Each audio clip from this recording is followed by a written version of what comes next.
আসসালামু আলাইকুম বন্ধুরা, কী অবস্থা সবার? আগামীকাল তো কোরবানি ঈদ, তাই ঈদের আগের দিন আমাদের মেয়েদের অনেক প্যারা, অনেক কাজ। ঈদের আগের দিন আসলে রুটি বানাতে হয়, চালের রুটি। তো কার কার ঘরে চালের রুটি বানাতে হয় কমেন্টে জানাবেন। আমি তো সকালবেলা অবশ্য রুটি বানাই নাই, বিকেলের দিকে চালের রুটি বানানো শুরু করে দিয়েছি। প্রথমে এগুলা ডো করে গোল গোল করে শেপ করে কাটে নিয়েছি, তারপর হচ্ছে রুটি বানানো শুরু করে দিয়েছি। রুটিগুলা কয়েকটা বানানোর পর আবার আসলে মাটির চুলায় করতে ইচ্ছা হয় না, এখন আবার গ্যাসের মধ্যে এগুলা করেছি।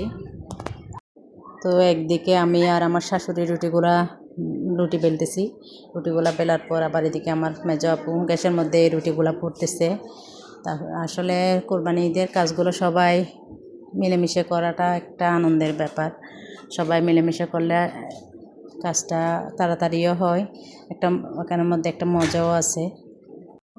তো রুটিগুলা এক একটা করে আমার মেজো আপু পড়তেছে, আবার এদিকে আমরা নিয়ে এগুলা ঠান্ডা হাতে দিছি। এগুলা সব টেবিলের মধ্যে ঠান্ডা ঠান্ডা করবার জন্য দিছি। আবার এদিকে তো রুটি বানাতে বানাতে আমাদের বাকরকানি, নান রুটি এগুলো সব চলে আসছে। তারপরে ফাঁকের মধ্যে একটু করে যেয়ে দেখে আসতেছি আমাদের গরুটার কী অবস্থা। ওর মনটা কিন্তু অনেক খারাপ, আগামীকাল জবাই করা হবে। তো এদিকে পরের দিন তো আবার চলে আসলাম। আমার আপুরা সবাই, আপু ভাইয়া আবার এতে দুইটা মানে কাজ করার জন্য, মাংস কাটার জন্য দুইটা মানুষ দিছে, ওরাও মাংস কাটতেছে পাশাপাশি। আবার এদিকে দেখতেছি একটা গাছের মধ্যে কাঁঠাল পেকে গেছে, এটা আমি ভেঙে এটা সবাইকে খেতে দিয়েছি। তো আবার ওইদিকে আমাদের পিচ্চিটা দেখেন কত সুন্দর মাংস কাটতেছে। মাংস টাংস কাটার পরে তারপর এদিকে আবার আমার শ্বশুর আব্বা, তো এটা মাংসগুলো আমি দিয়ে ডেকচিতে নিয়ে এসেছি। এদিকে আমার শ্বশুর আব্বা সব মেখে নিয়ে মানে মাংসটা চুলার মধ্যে দেওয়ার জন্য সব মশলা টশলা দিয়ে এটা মেখে নিচ্ছে। তারপর দেখেন আমাদের মাংসগুলো হওয়ার পর আমি কি করতেছি, সবাইকে বেড়ে দিচ্ছি সবাই খাওয়ার জন্য। তো বাচ্চারা তোকে একদম প্রশংসা করতেছে। আসলে কোরবানি ঈদের দিন মাংসটা আমি রান্না করি না, এমনি শ্বশুর আব্বা রান্না করে।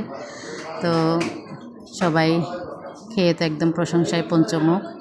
তো আমার আজকে ভিডিওটা কেমন লাগলো কমেন্টে জানাবেন। সবাই এদিকে বাকরখানা নিয়ে খেতে বসে গেছে। তো বাচ্চারা তো সবাই, মেয়েরা সবাই বলতেছে, এটা খেয়ে বলতেছে দাদু ভাইয়ের রান্না অনেক মজা হয়েছে, মাশাল্লাহ।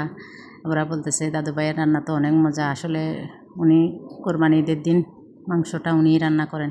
তো আজকের ভিডিও এতটুকু। কেমন লাগলো কমেন্টে জানাবেন। আল্লাহ হাফেজ।